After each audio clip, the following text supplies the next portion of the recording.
So the video today is about these. The Altra Timp 1.5. I think there is a newer number 2 version out now, and it's more a video explaining about their use for hiking.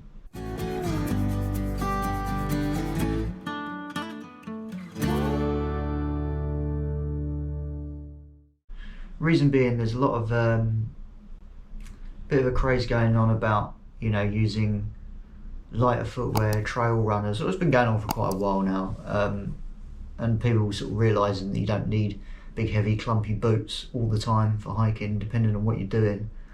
And I think a lot of people, especially in the YouTube sort of outdoor community, have been inspired by the American sort of thru hikers on the PCT and all that kind of thing, and the Appalachian Trail, who, you know, swear by ultras. They often use the Lone Peak rather than the Timp.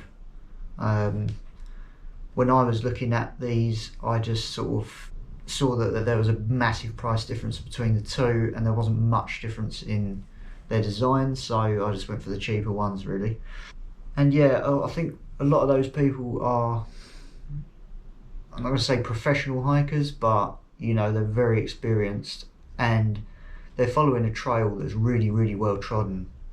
I understand, like Appalachian Trail, I think there's bits of it that are pretty gnarly, but you know, for a lot of it, a pair of trail runners that are a bit aggressive are probably going to be good. And the reason people love them, and the reason I quite like them as well, is because of the wide toe box, so it doesn't squish your toes together, and the zero drop. If you really want all the specs and the info, there's so much information on these online already. I don't really need to make like a 20-minute long video telling you the ins and outs of them, because it's just boring. You've probably, if you're watching this, you've probably heard all that already. But the zero drop I find is really good for my lower back. Actually, sometimes when boots and that have got too much of a heel, it does give you sort of knee and back problems, or it does to me anyway. And this zero drop is something I really, really like. The wide toe box is cool as well. But the question is, and this is what this video is about, is are they any good for hiking?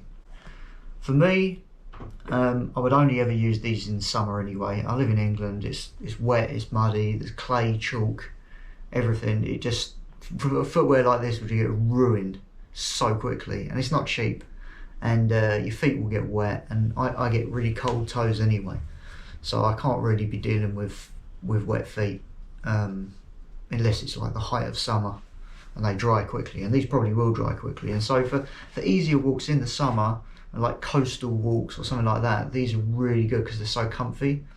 I have been doing the couch to 5k in these as well. I think I'm on week 4 or getting close to week 5 maybe. So for running in, absolutely brilliant. For hiking, like I said, you know, yeah, summer use, great. Don't really want to be wearing Gore-Tex leather boots all the time in summer. You know, if I'm in doubt, then I will, because you never know when you're going to come across streams or whatever it is that you got to cross. But yeah, if it's the height of summer, it's nice and hot. I mean, it's so nice wearing breathable, meshy shoes, and the flexibility is nicer, you know. There's plenty of cushioning in there. The only problems, I'd say, and this is why I wouldn't really recommend it as a hiking shoe necessarily, is as soon as you come across particularly steep ground or angled ground, the soft meshy uppers, they just don't hold your foot in place, and that's really why you need, you know, the support of leather boots. It's not necessarily to stop rolling your ankle. I mean, it can help some people with that. It's not necessarily like your foot needs supporting in the arch and all stuff like that. I mean, it depends on what you believe in, but I think you should strengthen your foot naturally, really, rather than rely on support all the time. But what you need the support for is just to stop your foot from sliding backwards and forwards in the shoe. I found that when I was going down a really steep hill, my foot was kind of bulging out the side and almost over the edge of the sole. And then the same on the way downhill, you can't really ever get a tight enough fixture to stop your foot from sliding, so your foot will slide and your toes can touch the end. And that's not because these are too small, there is enough space there. It's just that without that ankle bit and the bit that comes up to stop your try and demonstrate with my arm, is when you have a bit coming up here and the laces are tight on your ankle, it stops it from moving forward. Without that, you can slide. The contours of a shoe can help do that as well. This doesn't have a lot of that because the idea is that you should strengthen your foot rather than rely on this to support you. So you can see I don't have a massive amount of space, probably just about a finger. And normally I'd have a bit more, especially on hiking shoes, but because these have got such a wide toe box, I can completely spread my toes without a problem. There's enough space. You know, when you have a wide toe box, you just don't need quite as much space. You can get a better fitting shoe, which is a bonus of that kind of shape of a shoe. I've found with conventional shoes, I need kind of a lot more space because it starts to come in here, and then you know, end up with quite a lot of space at the end, but there's no other way of doing it. The insoles are really good, and one thing I've noticed only just today taking them out is that it's really got some indentations going on where it's taken the form of my foot, and I thought these had become more comfortable, and I have got a bit more of a lockdown fit than I did originally, and I'm pretty sure that's because of the shaping of the shoe, how it's bedded in. I didn't realise it was going to do that. I mean, it's not a particularly thick insole, but it is quite nice, you know, nice and foamy, and you can see how wide it is there, and it's nice and soft. It's lasting okay. It's got a bit of a heel cup and contour there, so the insoles are pretty good, and I really like the fact that it's taken the shape of my foot. The same with the underneath the insole is more kind of, I'm not sure if it's directly onto the midsole or if this is an extra layer, but you can feel the squish in it, and again that's taken a bit of shape as well. The material around here is like really lush, really soft, really nice, and all round they start off kind of feeling a bit odd, especially with the super wide toe box. But once you get used to them, they start feeling really good. Another thing, when you're, you know, if you're going to use these for kind of out and about and camping and hiking and stuff, when it comes to camping, they do have quite these really soft bits in between the slightly harder outsole rubber. There's the midsole rubber showing through. I think that's just so that if rocks go, it kind of absorbs the rock rather than pushing and poking you, because these do not have a rock plate. But that kind of makes it a bit of a bummer because, you know, they can damage quite easily, and I was trying to push tent pegs in with these at one point and I felt it kind of pop off of one of the grips and into the soft bit, and I thought you could easily just rip a bit of the sole off by doing that. Also, this compound is quite soft. I'm not sure how long that's going to last really if you was actually using them as an everyday hiker and going up mountains and stuff. I think this would get damaged pretty quickly. It's not like Vibram.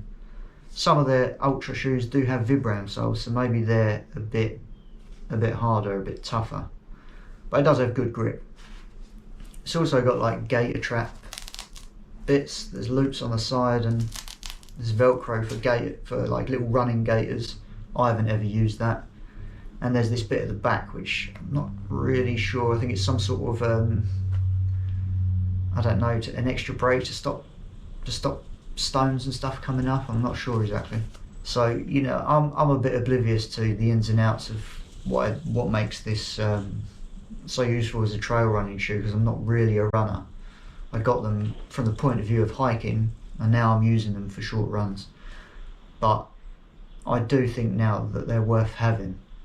If I've ever questioned it, I don't anymore, because like I say, like in conclusion, a nice zero drop, wide toed, cushioned shoe for running, and a great shoe for, you know, those hot days in summer, which we don't get a lot of here in England, but you get enough that it can make a big difference wearing a nice breathable shoe.